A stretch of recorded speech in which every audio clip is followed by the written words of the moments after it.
এখন এসেছি ছাদে, ভোর থেকে তো বৃষ্টি হচ্ছে, তো গাছগুলো একটু দেখতে এলাম। প্রতিদিন সকালবেলা উঠে গাছগুলো আমার একটু না দেখলে ঠিক মনটা ভালো লাগে না। আজকে এই যে এই টগর ফুল ফুটেছে, লক্ষ্মী জবা ফুটেছে, আর এই যে আর একটা টগর ফুল, এটা অন্য প্রজাতির, ওটাও ফুটেছে 4টে, আর নয়নতারা তো অনেক ফুটেছেই। তারপরে পদ্ম ফুল, পুনের স্থলপদ্ম, এটা একটা ফুটেছে। কুড়িগুলো হয়েছে, কালকে আবার ফুটবে। তো সব গাছগুলো একটু দেখে নিলাম, সব ঠিকঠাক আছে। এখন আমি নিচে নেমে এসে ভাত আর ডাল বসিয়ে দিয়েছি, ছেলের জন্য রান্না করছি। তারপর রুটি করব, রুটিরও তরকারি করব, সেগুলো সব হয়ে গেছে। এখন আমি কাঁকরোল ভাজা করছি দুপুরের জন্য, দুপুরে খাওয়ার জন্য কাঁকরোল ভাজা করছি, আর ইলিশ মাছের মাথা দিয়ে পুঁই শাক রান্না করছি।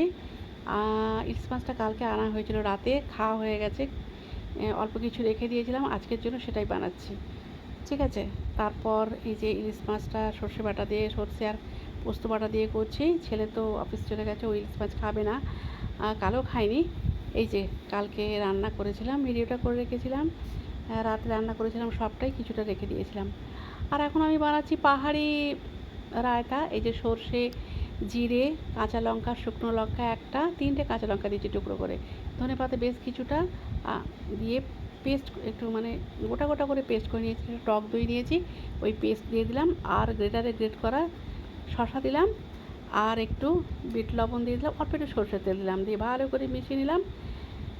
ঠিক আছে। আর ফ্ল্যাশ লাইটটা অন করে দিয়েছি, সেই কারণে একটু সাদা সাদা লাগছে। তারপর একটু ডেকোরেশন করলাম স্লাইস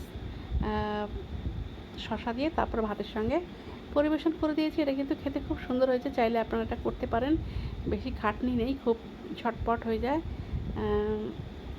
তো আমার তো খুব বেশ ভালোই লেগেছে। তারপর দুপুরে রান্না করেছিলাম কাঁকরোল ভাজা, পুঁই শাকের তরকারি, আর মাছ আর ডাল, এই রান্না ছিল। তো আজকের ব্লগটা এই পর্যন্তই। সবাই খুব ভালো থাকবেন।